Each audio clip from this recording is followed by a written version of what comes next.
this out of the way, about the glaze. So we have large glaze buckets down here for dunking. We have small buckets up here with the previous glaze. As it gets lower and lower in these buckets, it comes up to the counter here. And this is primarily for brushing. We have a couple different size whisks. So what is glaze? Glaze is raw material suspended in a liquid. It is not a paint pigment. These are natural earth elements suspended in water. So I would like it if you would use one color at a time. You don't want to have too many lids, too many buckets open. Cross-contamination can become an issue. So try to choose one color at a time. I am not opposed to you layering different colors. I would recommend just one layer of color on another at a time. If you want to see what the effect is of a certain glaze over or under a color, you can look at the test tiles over here. We have samples of what the different colors look like staggered on top of each other.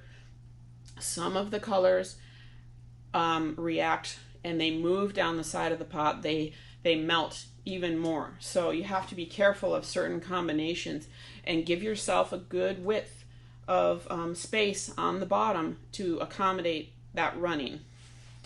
So as the glaze sits in these buckets, over time the water from them may evaporate more into the atmosphere and it will get thick. So if you think the glaze is getting too thick, ask one of the lab techs on duty and they'll add water to make it a good consistency for dunking. But I want you to use your judgment. If you think it's too thick, you don't want to apply thick glaze onto your pot. I'm going to give it a good stir and bring up all that sediment from the bottom of the bucket.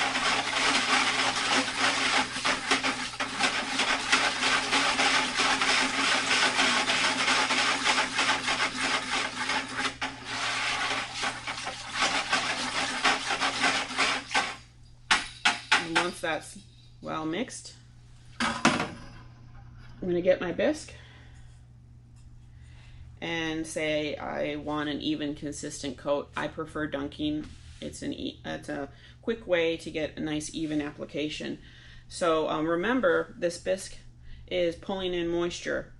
So the longer I keep it in the glaze water, it's not getting a thicker coat of glaze. All it's doing is I'm giving the bisque the opportunity to absorb more water.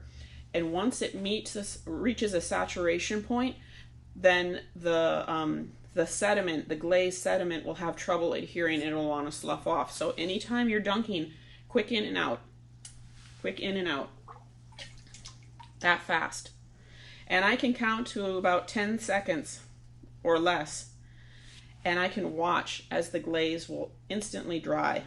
And then I can see it when it's dry and I can touch it.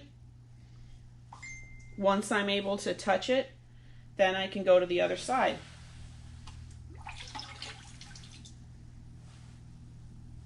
And there I have a nice, consistent application of glaze. Oh, I missed a patch right there. Let's get that real quick.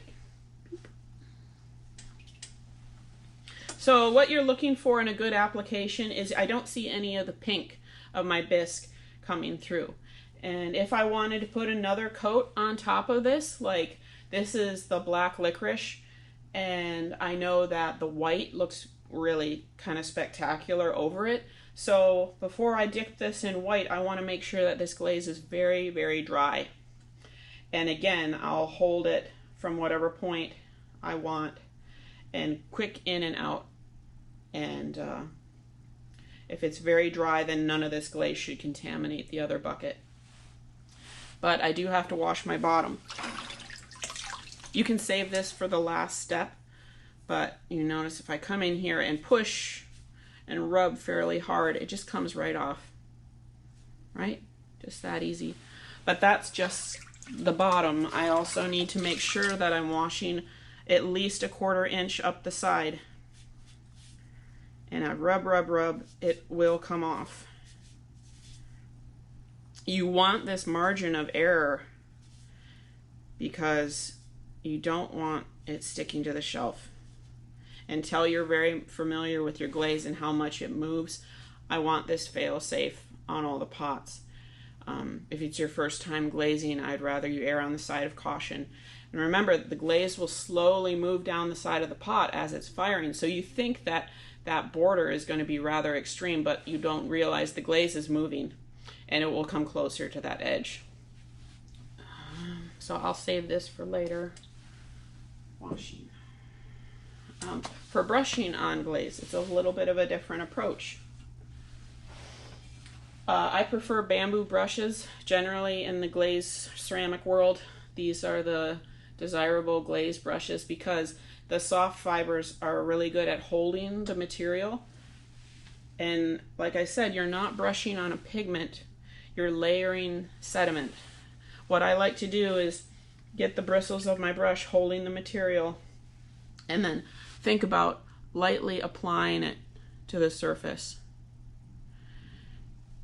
Can you see that? And I'm going to use the capillary action in the application so I can almost see that even puddle layer going down on the pot and see that it's consistent. What I'm not doing is brushing. That stroke will be visible. It's thick and thin in different points. It's not a pigment. You can't treat it like paint. Glaze is a sedimentary layer of material that you are applying to the pot, and you want it to be as consistent as possible. So I like to think of people applying the material rather than brushing it on. Right?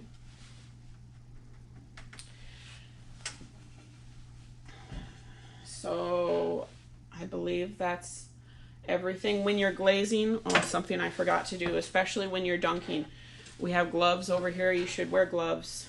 Keep this material off of your bare hands. And make sure your bottoms are well washed, and we'll see you in the studio.